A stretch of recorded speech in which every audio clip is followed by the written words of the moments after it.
A fella gives me full artistic license to make whatever I want. So he's expecting a hardwood like black walnut or wild cherry.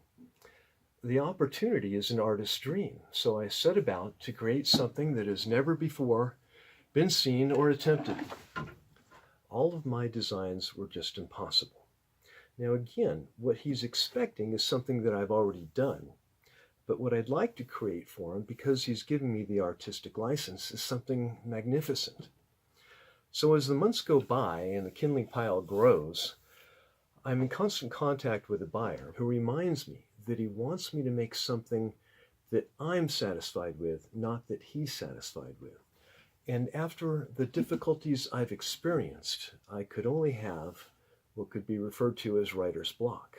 So the project failed constantly for over a year, and out of desperation, I wrote to him that I would be providing a piece by December 12th, or I would be refunding his money, which no artists like to do.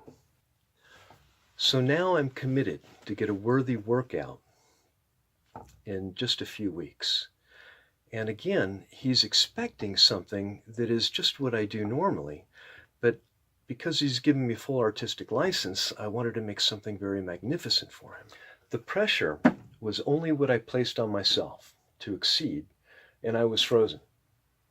In desperation, I recalled that there was a piece of wood that I felt would be more than worthy. I had a plank of Brazilian rosewood I picked up so long ago, before the price spiked like 900%, that I couldn't ever figure out what to do with. It was just too spectacular of a piece. I could sell it in small pieces called knife scales for about $1,400, or I could sell the entire plank to a wholesaler for around $800, or I could build him something incredible and keep my word. I figured that integrity was something you couldn't purchase, so I decided to use that plank to build him this box. The rosewood was thick, rich with color, smelled like roses and dark chocolate when you worked it, and it's got this oily feel to it, like it's thick and rich and very dense and heavy. When you scratched the wood, it sounded like porcelain. There were some difficulties though. Brazilian rosewood was toxic as a dust. It could be touched as a board, but when it was sanded, the dust was toxic and couldn't be inhaled or touched. There's many examples online of allergic reactions from people who didn't take precautions using Brazilian rosewood. So I had to be sure to cover up and use gloves and mask like my life depended on, and be sure to shower afterwards, yet I still get a rash. There was a problem though. Because rosewood is so oily, the glued joints don't hold well over time, so the risk of a joint failure was very great.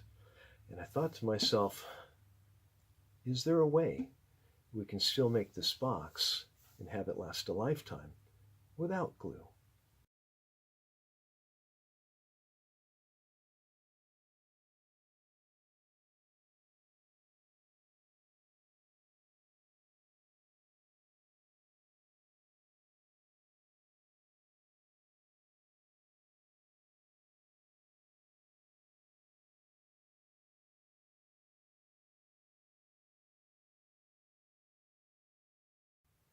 It was risky at every step. There's no extra boards because all I had in inventory was this single piece. There's no backup plan for another box. I threw it all at this, all or nothing. And given that the chances of success for an open experiment like that are about 50%, all that had was a prayer and some experience. All of these 34 pieces in the box had to be integral with one another in a solid, seamless fashion. The finished result fit together so tightly that one could hardly tell it was any different from another box that was glued together. Wood with that kind of density burnishes to a mere finish. So all that was needed was to polish it with up to 2000 grit sandpaper and then buff it with a fine cloth. It's been given the name from Brazil's national language of Portuguese. The name I chose for it is Integridade, that is integrity, not only for the box's construction, but also for keeping my word.